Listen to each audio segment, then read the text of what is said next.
الحمد لله نحمده ونستعينه ونستغفره ونؤمن به ونتوكل عليه ونعوذ بالله من شرور أنفسنا ومن سيئات أعمالنا من يهده الله فلا مضل له ومن يضلل فلا هادي له وأشهد أن لا إله إلا الله وحده لا شريك له وأشهد أن محمدا عبده ورسوله صلى الله عليه وعلى آله وأصحابه وبارك وسلم تسليما كثيرا.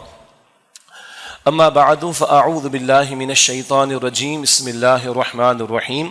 قل يا عبادي الذين أسرفوا على أنفسهم لا تقنطوا من رحمة الله إن الله يغفر الذنوب جميعا إنه هو الغفور الرحيم. وأنيبوا إلى ربكم وأسلموا له من قبل أن يأتيكم العذاب ثم لا تنصرون واتبعوا أحسن ما أنزل إليكم من ربكم من قبل أن يأتيكم العذاب بغتة وأنتم لا تشعرون. صدق الله العظيم. اللهم صل على محمد وعلى آل محمد وبارك وسلم. رب اشرح لي صدري ويسر لي أمري واحلل عقدة من لساني يفقهوا قولي واجعل لي وزيرا من أهلي آمين یا رب العالمین. سورہ زمر ہے قرآن حکیم کے 24ویں پارے میں، اس کی 3 آیات میں نے آپ کے سامنے تلاوت کی ہیں. آج جو خطاب جمعہ ہے بنیادی طور پر گزشتہ دنوں کنونشن سینٹر اسلام آباد میں سرسبز پاکستان کے عنوان سے وزیر اعظم پاکستان شہباز شریف صاحب نے بھی تقریر کی، اور وہیں پر ہمارے آرمی چیف جنرل حافظ عاصم منیر صاحب نے بھی گفتگو فرمائی، جس کی رپورٹنگ اخبار میں آئی. اور حافظ جنرل منیر صاحب نے عاصم منیر صاحب نے 3 آیات قرآنی کا حوالہ دیا. میں نے کوشش کی اور اپنے کچھ ساتھیوں سے تلاش بھی کروایا، تو ویڈیو تو مجھے نہیں مل سکا، البتہ کچھ اخبارات کی رپورٹنگ اور 1-2 ٹاک شوز میں کچھ صحافیوں کی طرف سے کوٹ ہوا کہ 3 آیات انہوں نے پیش کی ہیں. ان آیات کا حاصل تو اخبارات کی رپورٹنگ میں بھی ہے. تو پہلی بات تو ہے کہ بہت اچھی بات ہے کہ ملک کے سپہ سالار اور مملکت خداداد پاکستان کا سپہ سالار اور وہ حافظ قرآن بھی ہو، جس کے سینے میں قرآن حکیم کا نور محفوظ ہو، اور وہ اپنی اسپیچ میں قرآن کریم کا حوالہ دے، تو یہ قابل تحسین بات ہے. اسی کی ہمیں ضرورت ہے. ہمارے حکمراں ہوں، ہمارے سپہ سالار ہوں، ہمارے ذمہ دار ہوں، وہ یاد رکھیں کہ وہ اللہ کے بندے ہیں اور وہ محمد رسول اللہ صلی اللہ علیہ وسلم کے امتی ہیں. تو 3 آیات کا انہوں نے حوالہ دیا، بہت قیمتی آیات ہیں. آج میرا ارادہ ہے کہ انہی آیات کا حوالہ دے کر کچھ باتیں یہاں بھی رکھی جائیں، اور اللہ کرے کہ جنرل صاحب تک بھی یہ باتیں کسی طرح پہنچ جائیں. کچھ درد دل بھی ہے جو ہم رکھنا چاہیں گے انشاءاللہ تعالی. ضمناً 2-3 اور پہلو بھی ایسے جو گزشتہ دنوں پیش آئے ہیں، جن میں ایک حرمت قرآن کا معاملہ جو سویڈن کے اندر بے حرمتی قرآن کریم کی گئی، اور بہرحال امت کی طرف سے کسی درجے میں ایک احتجاج بلند بھی ہوا، اور اقوام متحدہ میں ہیومن رائٹس کے حوالے سے، انسانی حقوق کے حوالے سے جو کونسل ہے، اس میں پاکستان کی طرف سے کچھ اور مسلم ممالک کے اشتراک سے قرارداد پیش بھی کی گئی، مذمت کی جو قبول کی گئی. البتہ وہاں بھی آپ منافقت دیکھیں، یعنی امریکہ، برطانیہ، فرانس، جرمنی اور بیلجیم، ان تمام ممالک نے جو ہے وہ اس کی مخالفت کی ہے. امریکہ، برطانیہ، France, Germany, Belgium, Finland, یہ جو ہیومن رائٹس کے چیمپئن بنتے ہیں، ان سب نے اس قرارداد کی مذمت کی ہے. کچھ اس پر بھی بات آپ کے سامنے رکھیں گے. مسلم ممالک نے تو بس احتجاج ہی کیا ہے. البتہ طالبان افغانستان نے، یعنی افغانستان کی موجودہ حکومت نے سویڈن کی جتنی سرگرمیاں ہیں وہ طالبان نے روک دی ہیں افغانستان میں. یہ ہے جرأت ایمانی. معافی مانگو گے تو تمہیں سرگرمیاں جاری رکھنے کی اجازت دی جائے گی. تو کچھ وقت ہوا تو اس کے تعلق سے بھی کوئی بات آپ کے سامنے رکھ دیں گے. ساتھ ہی ساتھ ابھی اسرائیل کی طرف سے بیان آیا کہ پاکستان کے اندر حقوق انسانی کی پامالی ہو رہی ہے. کوئی منہ ہونا چاہیے بات کرنے کا. تم جو فلسطینیوں کے ساتھ کر رہے ہو، زندگی تم نے اجیرن کر رکھی ہے، اور تم مغرب کے ناجائز بچے ہو. اسرائیل کی بات کر رہا ہوں میں. بالفور ڈکلیریشن کے نتیجے میں ناجائز طور پر تم نے قبضہ کیا مسلمانوں کی زمین پر. اقصیٰ کی حرمت کو تم پامال کرتے ہو. مسلمانوں پر زندگی تم نے اجیرن کی ہے. کبھی تم ارلی 80s کے اندر شتیل اور صابرہ کے کیمپس کے اندر سینکڑوں بچوں کو ایک رات میں شہید کر دیتے ہو. تم کس منہ سے کہتے ہو کہ حقوق کی پامالی کہیں ہو رہی ہے؟ کوئی منہ ہونا چاہیے بات کرنے کا. تو اسرائیل کی طرف سے جس طرح کی بات آئی ہماری وزارت خارجہ کی طرف سے مذمت بھی کی گئی. البتہ اس سے آگے بڑھ کر ہمارے حکمراں ہوں، ہماری اپوزیشن ہو، ہماری اسٹیبلشمنٹ ہو، ایک پیج پر ہونا چاہیے. اس تعلق سے مذمت بھی ہونی چاہیے اور ہمارے قول و فعل کا کوئی تضاد نہ ہو.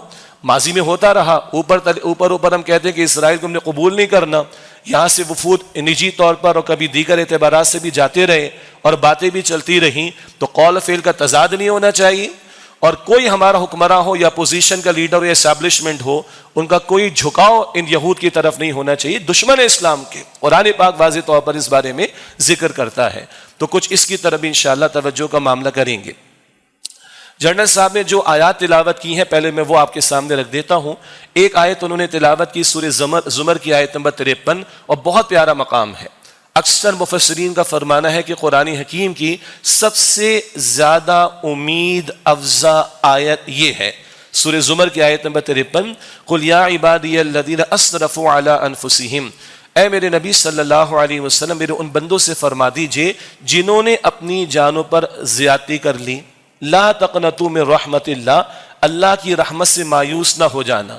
ان اللہ یغفر الذنوب جمیعا، بے شک اللہ تعالیٰ چاہے تو سارے گناہوں کو بخش دے. انہ هو الغفور الرحیم، بے شک اللہ سبحانہ وتعالیٰ بہت بخشنے والا نہایت رحم فرمانے والا ہے. تو جنرل عاصم منیر صاحب نے تو یہ آیت کوٹ کی ہے کیونکہ اتنا ہی ہمیں معلوم ہو سکا. البتہ ممکن انہیں اگلی آیت بھی تلاوت کی ہو اور اس سے اگلی آیت بھی تلاوت کی ہو جس کے بغیر بات مکمل نہیں ہوتی. اگلی آیات کا ترجمہ بھی سنیں. رحمت کے مستحق بننا چاہتے ہو تو تقریروں سے رحمت نہیں ملے گی، خطابات سے رحمت نہیں ملے گی، محض تمناؤں سے رحمت نہیں ملے گی، محض چاہتوں سے رحمت نہیں ملے گی. وَأَنِيبُوا إِلَىٰ رَبِّكُمْ، اپنے رب کی طرف لوٹو، اپنے رب کی طرف رجوع کرو. وَأَسْلِمُوا لَهُ مِن قَبْلِ أَن يَأْتِيَكُمُ الْعَذَابُ، اور جھکا دو اپنے آپ کو، سرنڈر کر دو اپنے آپ کو رب کے سامنے اس سے پہلے کہ تم پر عذاب آئے. ثُمَّ لَا تُنصَرُونَ، پھر تمہاری مدد نہیں کی جائے گی. رحمت کے مستحق بننا چاہتے ہو قرآن کو تھامنا پڑے گا. اگلی آیت وَاتَّبِعُوا أَحْسَنَ مَا أُنزِلَ إِلَيْكُمْ مِن رَبِّكُمْ، اور پیروی کرو، اتباع کرو اس بہترین کلام کی جو تم پر تمہارے رب کی طرف سے نازل کیا گیا. من قبل ان یأتیکم العذاب بغتۃ، اس سے پہلے کہ تم پر اچانک عذاب آ جائے. وانتم لا تشعرون، اور تمہیں شعور بھی نہ ہو. تو رحمت کے مستحق بننا چاہتے ہو تو اللہ کی طرف پلٹو، رجوع کرو، جھکاؤ اپنے آپ کو، اسلام کی روش پر آؤ. اور اسلام صرف لپ سروسنگ کا نام نہیں ہے، زبانی دعوے اور اقرار کا نام نہیں ہے. یقین قلبی بھی ہو اور اس کا اظہار عمل میں بھی ہو. اور اسلام صرف چند ریچولز کا نام نہیں، چند نماز، زکوٰۃ، روزے، حج کی عبادات کا نام نہیں. یہ مکمل پیکیج ہے. ادخلوا فی السلم کافہ کا تقاضا، سورہ البقرہ آیت نمبر 208. پورے کے پورے اسلام میں داخل ہو جاؤ. تو بعد ایک آیت تو جنرل صاحب نے کنونشن سینٹر اسلام آباد کی گفتگو میں یہ تلاوت کی. اس کی اگلی دو آیات کا ترجمہ میں نے آپ کے سامنے رکھا. ایک اور آیت انہوں نے ساتھ ہی رکھی، بالکل بنتی ہے یہ بات. جیسے اس آیت میں کہا گیا کہ لا تقنطوا من رحمت اللہ، اللہ کی رحمت سے مایوس نہ ہو جاؤ، اسی کے بالکل ساتھ ایک اور آیت کریمہ انہوں نے تلاوت کی. سورہ یوسف کی آیت نمبر 87 یوسف علیہ السلام کا قصہ ذہن میں ہوگا. وہ مصر چلے گئے تھے، بھائی گئے ہیں راشن لینے کے لیے اور واپس بھی آ گئے ہیں.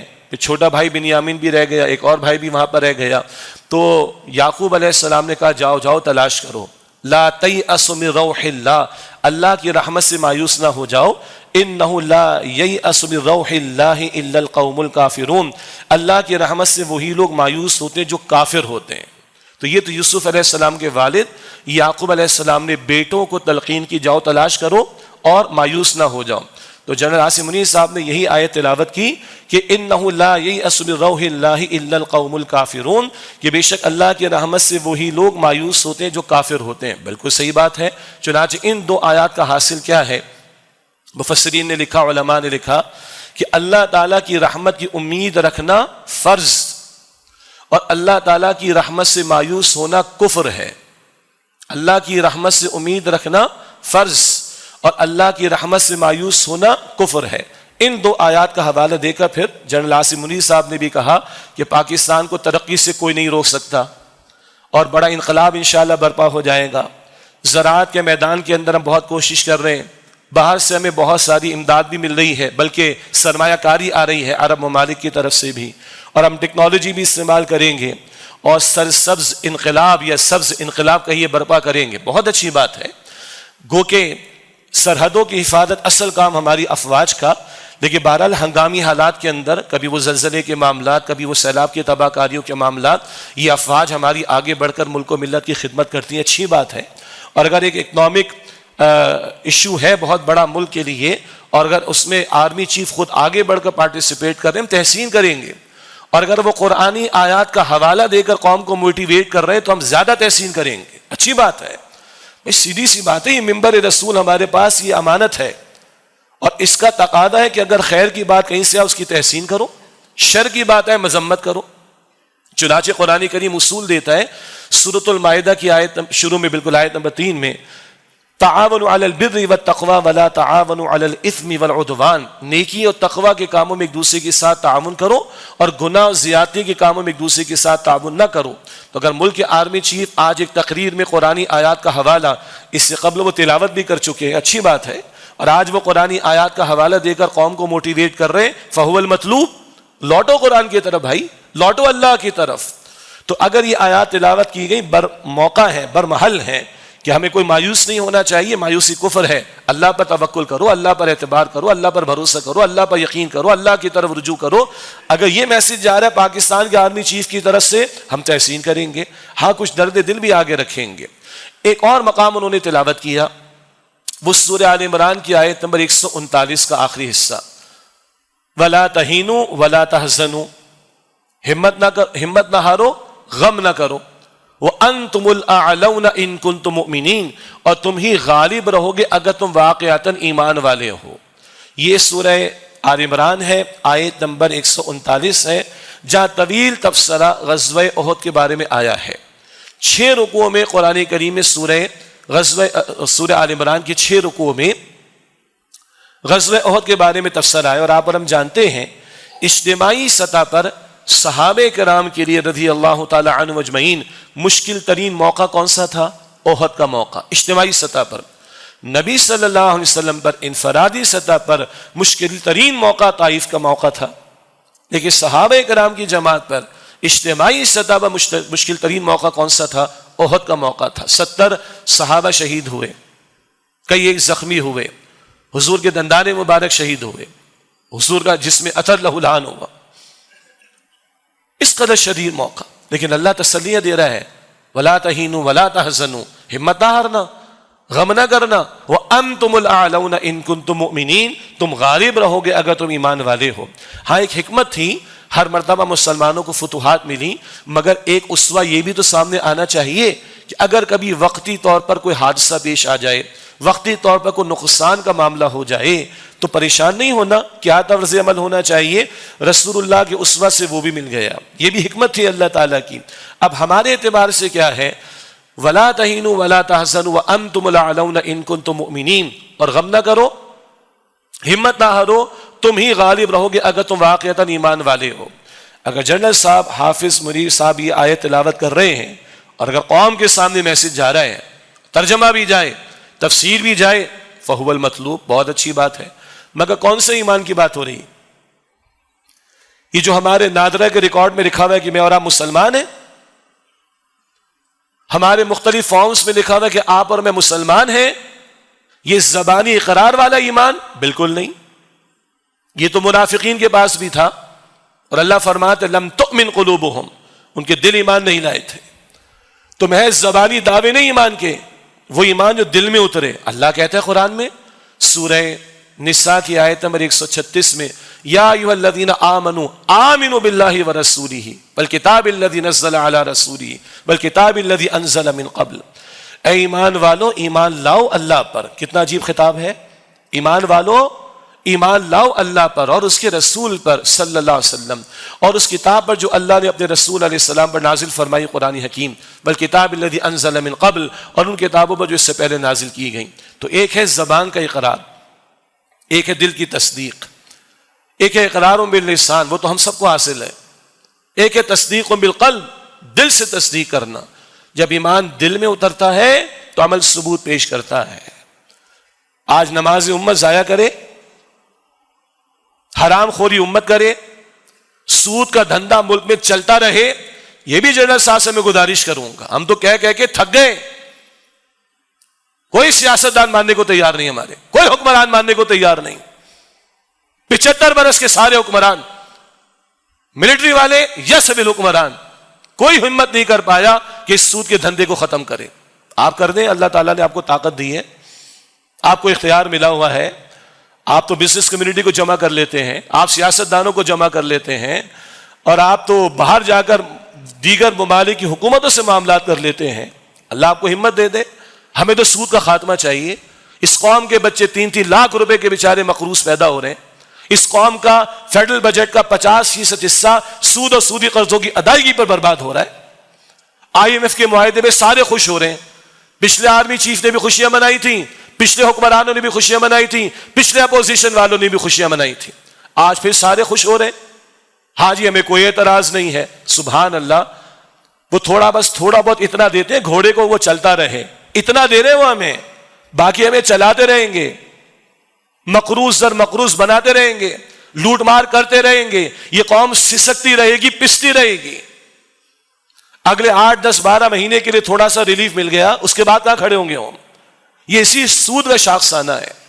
تو وَأَنْتُمُ الْأَعْلَوْنَ إِن كُنتُم مُؤْمِنِينَ، تم غالب رہو گے اگر تم ایمان والے ہو. کون سا ایمان کی بات ہو رہی؟ وہ ایمان جو دل میں اترے، وہ ایمان جو دل میں جاگزی ہو، وہ ایمان جو عمل میں کردار میں دکھائی دے. آج نمازیں ہم ضائع کریں، بے پردگی فحاشی اریانی ہمارے یہاں چلے، سود خوری ہمارے یہاں چلے، وراثت کے احکامات کی خلاف ورزی ہم کریں، اسکرین ساری کی ساری فحاشی اریانی پریزنٹ کرے، LGBTQ+ کے ایجنڈے یہاں پر جاری کیے جائیں، مغربی تہذیب کو یہاں پر مسلط کیا جائے، دجالی تہذیب کو یہاں پر مسلط کیا جائے.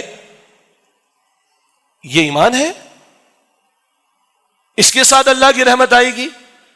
نہیں بھائی، اس کے ساتھ اللہ کی رحمت نہیں آئے گی. اللہ کی رحمت کے امیدوار بننا چاہتے ہو تو 3 آیات اور جنرل صاحب نے جو پیش کی میں نے آپ کے سامنے رکھ دی. اب آئیے اگلا حصہ سنیں. سورہ زمر کی آیت نمبر 53 آگے کیا کہا؟ رحمت چاہتے ہو وَأَنِيبُوا إِلَىٰ رَبِّكُمْ، اپنے رب کی طرف لوٹو، پلٹو، جس کو ہم عام الفاظ میں کہتے ہیں توبہ کرو. وَأَسْلِمُوا لَهُ مِن قَبْلِ، اس سے اور جھک جاؤ اللہ کے سامنے، سرنڈر کر دو اپنے آپ کو اس سے پہلے أَن يَأْتِيَكُمُ الْعَذَابُ، کہ تم پر عذاب آئے، ثُمَّ لَا تُنصَرُونَ، پھر تمہاری مدد نہیں کی جائے گی. یہ توبہ کیا ہے؟ یہ پلٹنا کیا ہے؟ گناہوں کو چھوڑو. یہ اسلام کیا ہے؟ پورے کے پورا اسلام. اور اس قوم کی توبہ کیا ہے؟ چند لوگوں کی نمازیں کفایت نہیں کریں گی، چند لوگوں کی داڑیاں کفایت نہیں کریں گی، چند لوگوں کا تہجد گزار ہو جانا کفایت نہیں کرے گا. اجتماعی مسئلہ ہے، قوم کو اجتماعی توبہ کرنی ہوگی. اور اجتماعی توبہ کیا ہے؟ 75 برس سے اللہ کا نام لے کر ملک حاصل کر کے بیٹھے ہیں. غداری کی ہم نے اللہ کے ساتھ، بے وفائی کی ہم نے اللہ کے ساتھ، منافقت دکھائی ہم نے اللہ کے ساتھ، شریعت نافذ نہیں کی ہم نے اس ملک کے اندر، رکاوٹیں ہم نے ڈالی اس کے اندر، روڑے ہم نے اٹھائے اس کے اندر. ہمیں اور مسائل کے اوپر تو رونا آتا ہے، شریعت کے حکم کے ٹوٹنے میں رونا نہیں آتا. ہمیں اور معاملات پر ہمارے چہرے بگڑتے ہیں، ہمارے اصول ٹوٹے ہمارے چہرے بگڑتے ہیں. میں نے کچھ دنوں پہلے لاہور میں کہا تھا، ہماری ریڈ لائن کراس ہو گئی ہے، جس نے کراس کیا ہم اس کو نشانہ عبرت بنا دیں گے. کوئی اللہ کی بھی ریڈ لائنز ہیں کہ نہیں؟ اللہ کی بھی کوئی حدود ہے کہ نہیں؟ اللہ کی بھی کوئی احکامات ہے کہ نہیں؟ توڑے جاؤ اللہ کے احکامات کو، ٹوٹنے دو اللہ کے احکامات کو. تمہاری نگاہوں کے سامنے اللہ کی شریعت پامال ہو اور تم بیٹھے دیکھتے رہو. بڑی غیرت تمہارے اندر باقی ریڈ لائنز کے لیے ہے. سیاستدان کہتے ہیں یہ ریڈ لائن، عوام کہتی ہے یہ ریڈ لائن، ادارے کا سربراہ کہتا ہے یہ ریڈ لائن، فورسز کے افراد کہتے ہیں وہ ریڈ لائن، میں کہتا ہوں یہ ریڈ لائن. وہ کوئی اللہ کی ریڈ لائن کا بھی لحاظ کرنے والا ہے کہ نہیں؟ سورہ نوح پڑھی 29 بارے میں، نوح علیہ السلام کی دکھے دل کی پکار، 950 برس کی پکار، اس کے بعد کیا باتیں آ رہی ہیں؟ یہ 950 برس کی استقامت دعوت دین کی، جس کے بعد کیا پکار آ رہی ہے؟ کہتے ہیں اپنی قوم سے ما لکم لا ترجون للہ وقارا، تمہیں کیا ہو گیا اللہ کے وقار اور اللہ کی عظمت کا اعتقاد نہیں رکھتے؟ کوئی ویلیو اللہ کی نہیں تمہاری نگاہوں میں؟ تمہارا اصول ٹوٹے، تمہارا چہرہ سرخ ہو جائے، تمہارے ضابطے ٹوٹے تمہارا چہرہ سرخ ہو جائے، اللہ کے اصول ٹوٹے، اللہ کے ضابطے ٹوٹے، اللہ کے احکامات ٹوٹے، تمہارے چہرے کا رنگینہ تبدیل ہو، کہاں ہے تمہاری غیرت دینی؟ تو لوٹو اللہ کی طرف. ایسے بیٹھے بیٹھے اللہ کی رحمت نہیں ملتی، حرام خوریوں کے ساتھ اللہ کی رحمت نہیں ملتی، شریعت کو پامال کر کے رحمت نہیں ملتی. پلٹو اللہ تعالیٰ کی طرف، جھکاؤ اپنے آپ کو اللہ تعالیٰ کے حضور، اس سے پہلے کہ تم پر اللہ کا عذاب آئے. ثم لا تنصرون، تمہاری مدد نہیں کی جائے گی پھر. اور اللہ کی رحمت کیسے ملے گی؟ اللہ نے رحمت کی طفیل قرآن دیا ہے تمہیں. الرحمن علم القرآن، رحمان نے تمہیں قرآن عطا فرمایا. اللہ فرما رہا اگلی آیت میں سورہ زمر کی اگلی آیت نمبر 55، وَاتَّبِعُوا أَحْسَنَ مَا أُنزِلَ إِلَيْكُمْ مِن رَبِّكُمْ، اور اتباع کرو اس بہترین کلام کی، یعنی قرآن کی، جو تم پر تمہارے رب کی طرف سے نازل کیا گیا. یہ قرآن صرف تلاوت کے لیے نہیں آیا ہے، صرف پڑھنے کے لیے نہیں آیا ہے، صرف حفظ کرنے کے لیے نہیں آیا ہے، یہ سب بھی مطلوب ہے. ہم قائل ہیں قرآن کو محبت سے دیکھوں گا اجر ملے گا انشاءاللہ، قرآن کو محبت سے چوموں گا اجر ملے گا انشاءاللہ، قرآن کو سینے سے لگاؤں گا اجر ملے گا انشاءاللہ، قرآن کے ایک ایک حرف کی تلاوت 10 نیکیاں پاؤں گا انشاءاللہ. لیکن قرآن کی ایک آیت کو سمجھوں گا تو اللہ کے رسول فرماتے 100 رکعت نفل سے زیادہ افضل ہے. یہ ابن ماجہ کی حدیث. اور صرف سمجھنے کے لیے نہیں آیا، یہ اپنی اقامت چاہتا ہے، یہ اپنے احکام کا نفاذ چاہتا ہے. ورنہ اللہ کے فتوے ہیں، اللہ ڈراتا ہے، اللہ فتوے دیتا ہے قرآن میں. سورۃ المائدہ کی آیت نمبر 44، 45، 47، 44، 45، 47، من لم يحكم بما انزل الله فاولئك هم الكافرون، من لم يحكم بما انزل الله فاولئك هم الظالمون، من لم يحكم بما انزل الله فاولئك هم الفاسقون. جو لوگ اللہ کے نازل کردہ کلام کے مطابق فیصلے نہیں کرتے وہی کافر ہیں، وہی ظالم ہیں، وہی فاسق ہیں. یہ قرآن کہہ رہا ہے بھائی. ہم نے صرف ثواب کی کتاب بنا کر رکھا ہوا ہے. سیمینار ہو رہے تلاوت شروع میں کروا دو، کانفرنس ہو رہی تلاوت شروع میں کروا دو، کنونشن ہو رہے تلاوت شروع میں کروا دو. سمجھو تو صحیح قرآن چاہتا کیا ہے اور عمل تو کرو اس پر، اس کے احکام کے نفاذ کی جد و جہد تو کرو. تو وَاتَّبِعُوا أَحْسَنَ مَا أُنزِلَ إِلَيْكُم مِّن رَّبِّكُم، اور اتباع کرو، پیروی کرو اس بہترین کلام کی جو تم پر تمہارے رب کی طرف سے نازل کیا گیا. من قبل ان یأتیکم العذاب، اس سے من قبل ان یأتیکم العذاب بغتۃ، اس سے پہلے کہ تم پر اچانک عذاب آ جائے. وانتم لا تشعرون، اور تمہیں شعور بھی نہیں ہوگا. قائد اعظم سے پوچھا گیا تھا آپ کا کانسٹیٹیوشن کیا ہوگا؟ تو فرمایا کہ ہمارا کانسٹیٹیوشن قرآن کریم ہے. یہ سمت متعین تھی، یہ ڈائریکشن مملکت خداداد کی متعین تھی. اور ماضی کے ادوار میں تو کھرچ کھرچ کے قرآن کے نصاب کو نصاب سے ہی نکال دیا گیا. جنرل مشرف کے دور میں سورہ توبہ نکال دی گئی، کھلتی تھی امریکنز کو. یہ جذبہ جہاد پیدا ہوتا ہے اس سے. پھر سورہ انفال، سورہ احزاب، سورہ ممتحنہ، یہ 9ویں 10ویں کے سلیبس میں ہوتی تھی، سب نکال دیا گیا. ہاں اللہ کی شان ہے، ایک طرف یہ نکالا گیا ہے اور دوسری طرف پورے قرآن کا سلیبس بھی آ رہا ہے. میں نے آپ کو بارہا ذکر کیا. میں جنرل صاحب سے گزارش کرتا ہوں خدا را آپ اپنے اختیار کو استعمال کریں. ہم تو کہہ کے تھک گئے، اتھارٹیز کو کہہ کے تھک گئے. یہ سندھ والے مان کر نہیں دیتے. لاؤ لیجسلیشن کو پنجاب نے کر لیا، کے پی کے نے کر لیا، اور اس سال 9ویں اور 11ویں میں پنجاب اور کے پی کے میں 50 نمبر کا ترجمہ قرآن کا پیپر کمپلسری ہو گیا الحمدللہ. تمام علماء کا متفقہ نصاب ہے، آپ تک پہنچا بھی ہوگا. جنرل باجوہ تک بھی پہنچا تھا. امپلیمنٹیشن نہیں ہو سکی فیڈرل لیول پر. فیڈرل بورڈ میں ہوگا تو پاکستان آرمی کے اسکولز کے بچے بھی پڑھیں گے، پاکستان ایئر فورس کے اسکولوں کے بچے بھی پڑھیں گے، پاکستان نیوی کے اسکولوں کے بچے بھی پڑھیں گے. اوورسیز کے جو پاکستان ایمبیسیز کے اسکولز ان کے انڈر میں ہیں وہ فیڈرل بورڈ چلتا ہے، وہ پڑھیں گے انشاءاللہ تعالی. سوچیں یہ بچے کہاں کھڑے ہوں گے، یہ قوم کہاں کھڑی ہوگی؟ تو سندھ والے مان کر نہیں دے رہے، اللہ ان کو ہدایت دے. نہیں امپلیمنٹ کرے اللہ ہدایت دے. بڑی کوششیں کر ڈالی، مانتے اللہ سے. بلوچستان میں ہو گیا، ہائی کورٹ نے ڈیسیژن دیا، گورنمنٹ کیک اپ کر رہی ہے، اللہ کرے گا وہاں بھی ہو جائے گا. فیڈرل گورنمنٹ اللہ کرے کہ وہاں پر بھی ہو جائے. گلگت بلتستان اللہ کرے وہاں پر بھی ہو جائے. تو یہ قرآن ان سینوں میں جائے تو صحیح، اس کا شعور تو جائے تو کل امپلیمنٹیشن کی بات بھی آئے گی. اسی طریقے پر جب میں نے عرض کیا کہ ایمان اگر دل میں ہوگا تو واقعتاً کھڑے ہوں گے. تو ہماری افواج کے تو موٹو میں لکھا ہوا ہے، ان کے سلوگنز کے اندر یہ بات ہم نے پڑھی ہے. کبھی کچھ پروگرامز میں جانے کا اتفاق ہوا، ایمان، تقوی، جہاد فی سبیل اللہ. ایمان، تقوی، جہاد فی سبیل اللہ. یہ ہمارے ملک کی افواج کا موٹو ہے. سنیں اللہ کی ایک اور آیت. اللہ کی رحمت مایوس نہیں ہونا، مایوسی کفر ہے. اللہ کی رحمت کی امید رکھنی، مگر محض امید رکھنے سے کچھ نہیں ہوتا، محنت کرنا پڑے گی. سنیے قرآن کہتا ہے سورۃ البقرہ کی آیت نمبر 218. سورۃ البقرہ کی آیت نمبر 218 میں اللہ تعالیٰ نے فرمایا ان الذین آمنوا، بے شک وہ لوگ جو ایمان لائے، والذین ہاجروا، اور جنہوں نے ہجرت کی، وجاہدوا فی سبیل اللہ، اور جنہوں نے اللہ کی راہ میں جہاد کیا، اولئک یرجون رحمت اللہ، یہ ہیں جو اللہ کی رحمت کے امیدوار ہیں. واللہ غفور رحیم، اور اللہ بہت بخشنے والا، رحمت فرمانے والا ہے. جن کے لیے رحمت ہے، ایمان لائے، ہجرت کی. ہجرت کی دو باتیں ہیں. ایک ہجرت روزانہ ہے، ان تہجر ما کرہ ربک، یہ افضل ہجرت ہے. رسول اللہ علیہ السلام نے فرمایا ہر وہ بات جو تمہارے رب کو ناپسند ہے چھوڑ دو. ہر وہ بات جو تمہارے رب کو ناپسند ہے چھوڑ دو، یہ افضل ہجرت ہے. تو یہ تو روزانہ ہے، اور یہ ہجرت تو پورے پاکستان نے کرنی، پاکستان میں رہ کر کرنی. گناہوں کو چھوڑنا. ظالموں کے لیے، سرکشوں کے لیے، باغیوں کے لیے اللہ کی مدد نہیں ہے بھائی. اللہ فرماتا ہے سورہ نحل کی آخری آیت میں ان اللہ مع الذین اتقوا، بے شک اللہ تعالیٰ تقوی اختیار کرنے والوں کے ساتھ ہے. اللہ کی معیت، اللہ کی مدد، اللہ کی نصرت تقوی اختیار کرنے والوں کے ساتھ ہے جو گناہوں سے بچنے والے ہیں. تو ہجرت کیا ہے پورے پاکستان کی؟ گناہوں کو چھوڑنا. اور سب سے بڑا گناہ کیا ہے؟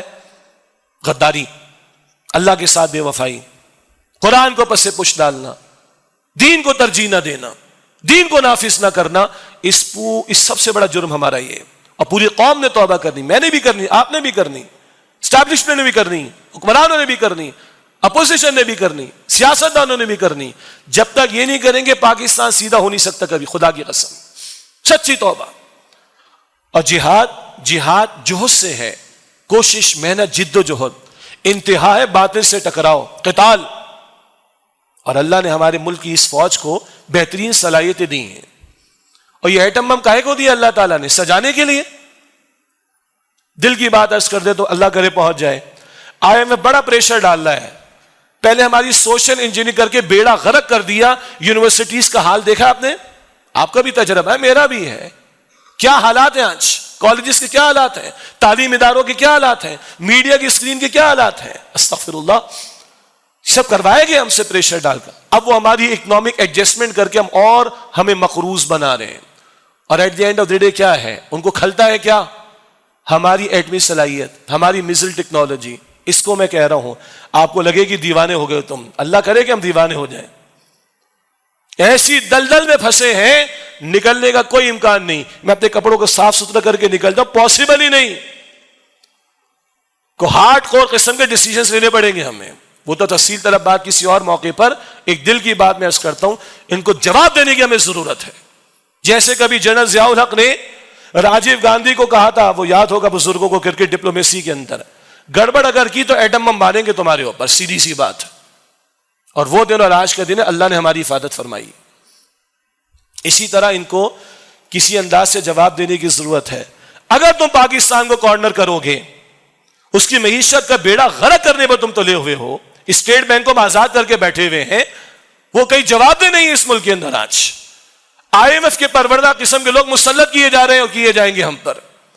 تو جواب اللہ کرے کوئی دیوانہ ہو، کوئی صاحب ایمان ہو، کسی کے سینے میں قرآن کا نور ہو، اور وہ کہے کہ اگر تو کارنر کرو گے تو بالآخر ہمارے پاس کیا ہے؟ ماریں گے بھی تمہارے اوپر ہم. انڈیا 1 ارب کی مارکیٹ ہے. مجھے پتا ہے کہ میری بات آپ کو بالکل دیوانگی کی محسوس ہوگی، اللہ کرے کہ محسوس ہو. کہہ تو دو گے تمہاری اتنی بڑی مارکیٹ کو ماریں گے بم، اگر اتنا ہمیں کارنر کرو گے تمہیں جینے نہیں دو گے. تو اسی طرح سسک کر مرنا ہی ہے تو بہادر کی طرح کیوں نہ مرے پھر ہم آخر. اب یہ کون کہے گا؟ جس کے دل میں ایمان ہوگا، سینے میں نور قرآن ہوگا، جو ان گراؤنڈ ریالٹی سے بالا تر ہو کر ایمان کی روشنی میں غور و فکر کر کے دیکھنے کی صلاحیت رکھے اور اس جرات کی بنیاد پر بات کرے. بہرحال یہ بات تو دیوانگی کی محسوس ہو رہی ہے. At the end of the day یہ ہمیں کارنری کرنے کے چکر میں ہے. ابھی سانس تھوڑی سی بہتر کرنے کی بات، اسٹاک مارکیٹ اچھی لگ رہی ہے، ڈالر تھوڑا سا نیچے آ گیا. 12 مہینے کے بعد کہاں کھڑے ہوں گے؟ پھر اگلی امداد مانگیں گے، اگلی بھیک مانگیں گے، پھر ان کی اور مانیں گے، پھر ان کی اور شرائط تسلیم کریں گے. کیا کریں گے آخر ہم؟ بہرحال اللہ تعالیٰ ہمارے حال پر رحم فرمائے. تو یہ ہے جناب 3 آیات جنرل حافظ عاصم منیر صاحب نے تلاوت فرمائی. میں اپریشیٹ کر رہا ہوں, اللہ ان کو جزائے خیر دے, اور سینے میں قرآن ہے, اس قرآن کی برکت آئے گی, اللہ کرے انشاءاللہ تعالیٰ آئے گی, ہم دعا کریں گے. اور آپ کو اللہ تعالیٰ نے پوزیشن دی ہے, اگر آپ زراعت میں لیڈ کر رہے ہیں, آپ بزنس میں لیڈ کر رہے ہیں, اور آج ملکی ہنگامی صورتحال کو آپ سیٹ کرنے کی کوشش کر رہے ہیں, تو سب سے بڑا ہنگامی مسئلہ ہے کہ اللہ ناراض ہے ہم سے. خدا را اللہ اس کے رسول سے جنگ کے خاتمے کا کوئی قدم اٹھوا دیجئے, سود کے خاتمے کی بات کر رہا ہوں, اور 75 برس کی بے وفائی کا ازالہ کروانے کی طرف قدم بڑھوا دیجئے کہ یہاں شریعت کے نفاذ کی طرف ہمارے قدم بڑھ جائیں. تو پھر اللہ کی رحمت آئیں گی. بشارت بھی سن لیں, بشارت بھی سن لیں. اللہ کہتے ہیں قرآن حکیم میں سورہ محمد کی آیت نمبر 7 صلی اللہ علیہ وسلم, یا ایھا الذین آمنوا ان تنصروا اللہ ینصرکم ویثبت اقدامکم.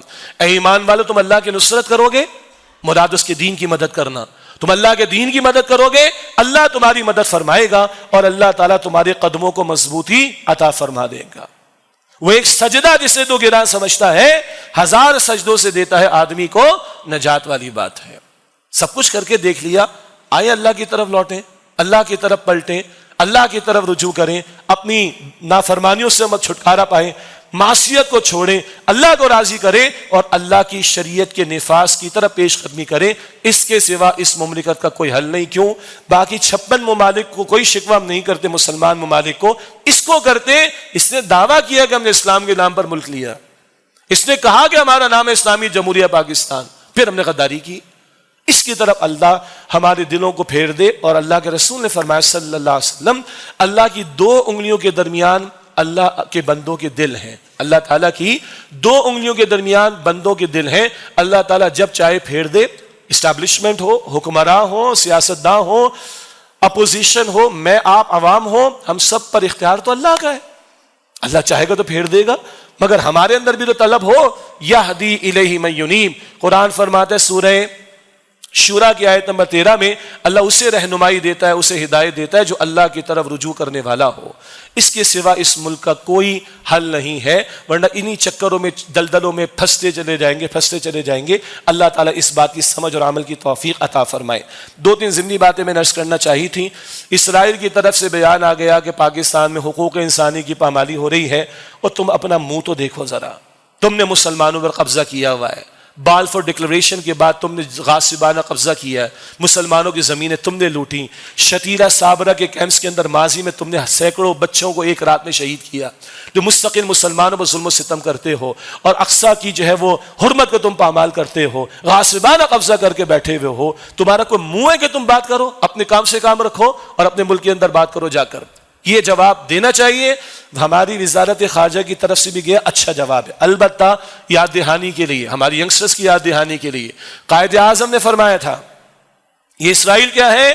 یہ مغرب کا ناجائز بچہ ہے, غاصبانہ طور پر, ظلم کے طور پر یہ قائم ہوا, اس لیے اس کو کنڈیم کرتے, اس کو قبول نہیں کرتے. اور قائد اعظم نے کبھی کہا تھا, ہماری افواج بھی یاد رکھیں اس چیز کو, اگر ہمارے مسلمان بھائیوں پر کوئی ظلم و ستم ہوا تو ہم پاکستان سے جواب دیں گے. آج ہم بھول گئے یہ باتیں. تصویر تو چھاپی ہوئی بابا قوم کے نوٹ کے اوپر, ہر گورنمنٹ کے ادارے کے ہر کمرے کے اندر, مگر کوٹیشن سے یاد نہیں.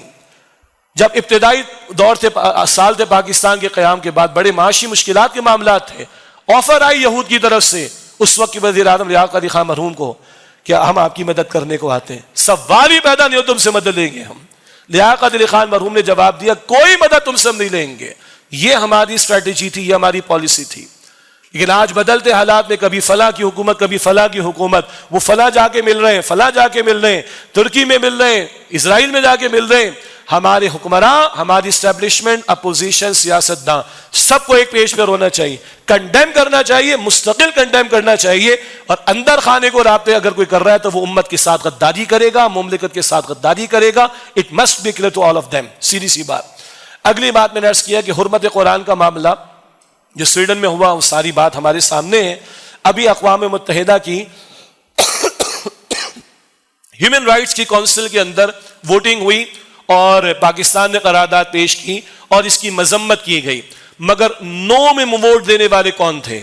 کہتے جناب یہ تو آزادی تقریر کی بات ہے, آزادی اظہار کی بات ہے، یہ تو فریڈم آف اسپیچ کی بات ہے۔ امریکہ نے مخالفت کی اس قرارداد کی، برطانیہ نے کی ہے، جرمنی نے کی، فرانس نے کی ہے، فن لینڈ نے کی ہے، بیلجیم نے کی ہے۔ یہ ترقی یافتہ لوگ، ان ظالموں کی منافقت دیکھیں۔ ان میں سے اکثر ممالک کے اندر کیا ہولوکاسٹ پر بات ہو سکتی ہے؟ جی، جو میسیکر کیا تھا ہٹلر نے یہود کا، اس ہولوکاسٹ پر ان میں سے کئی ممالک میں بات کرنا جرم ہے، تو وہاں فریڈم آف اسپیچ کیوں نہیں دیتے ہو؟ آزادی اظہار کیوں نہیں دیتے ہو؟ کرنے دو بات۔ یہ ہے منافقت ان کی۔ برطانیہ میں کبیرہ ملک کے خلاف بات نہیں کر سکتے آپ۔ جیسس کرائسٹ کو برا برا کہہ دو جا کے ہائیڈ پارک کے اندر، عجیب تمہاری منافقت ہے۔ ملکہ کے خلاف بات نہیں کر سکتے، بادشاہ کے خلاف بات نہیں کر سکتے۔ یہ ان کی منافقت، یہ ان کا مکروہ چہرہ کھل کر سامنے آ رہا ہے۔ ہماری آنکھیں بھی کھلنی چاہیے۔ لیکن یاد رکھیے کہ حرمت قرآن کا اصل مسئلہ کیا ہے؟ ہم نے قرآن کو فراموش کر رکھا ہے۔ ایک خطہ دنیا میں نہیں کہ ہم دنیا کے سامنے پریزنٹ کریں یہ قرآن کا نظام ہے، آؤ دیکھو۔ آج یہ بے بسی ہماری، اس کی وجہ کیا ہے؟ ہم نے خود قرآن حکیم کو فراموش کر رکھا ہے۔ ہاں، جرأت ایمانی کا ایک اظہار یہ کہ آپ سفارتی تعلقات کو ختم کریں۔ جرأت ایمانی کا تقاضا ہے کہ جو کبھی ڈنمارک کے ساتھ سعودی عرب نے کیا تھا، جب کیریکیچرز بنے تھے، معاذ اللہ خاکے بنے تھے گستاخانہ، تو ڈیری کی پروڈکٹ سعودیہ نے بین کر دی، روک دی تھی۔ وزیر کو آ کے معافی مانگنی پڑی تھی۔ یہ دنیا پرست لوگ ہیں، ان کو دن میں تارے نظر آ جائیں گے اگر ان کا معاشی سفارتی بائیکاٹ کیا جائے۔ یا ایک جرأت ایمانی کا ثبوت افغانستان میں طالبان نے پیش کر دیا، ساری سرگرمیاں سویڈش گورنمنٹ کی انہوں نے روک دی۔ جب تک معافی نہیں مانگو گے تمہیں کسی سرگرمی کرنے کی اجازت نہیں۔ یہ جرأت ایمانی۔ اور سب سے بڑا اس کا حل کیا ہے؟ نظام خلافت۔